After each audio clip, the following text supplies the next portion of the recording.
Alors, parlons de la déchéance de l'autorité parentale. La déchéance de l'autorité parentale a pour but de protéger les enfants. Elle peut être totale, c'est-à-dire vous priver de tous les droits attachés à l'autorité parentale, ou partielle, c'est-à-dire porter seulement sur certains droits, comme par exemple les droits de garde et d'éducation, les droits de réclamer une pension alimentaire à son enfant, les droits de recueillir sa succession, etc.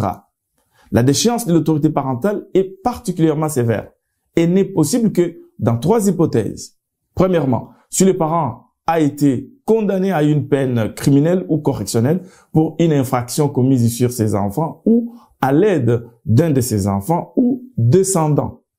Deuxièmement, ou si les parents mettent en danger la santé, la sécurité ou la moralité de son enfant par des mauvais traitements, des abus d'autorité ou de la négligence grave.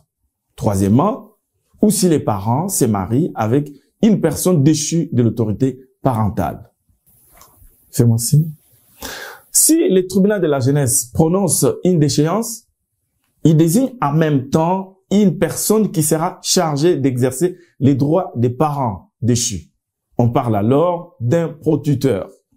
Si un seul parent est déchu de son autorité parentale, l'autre parent peut exercer ses rôles de protuteur, à condition que ce soit dans l'intérêt de l'enfant.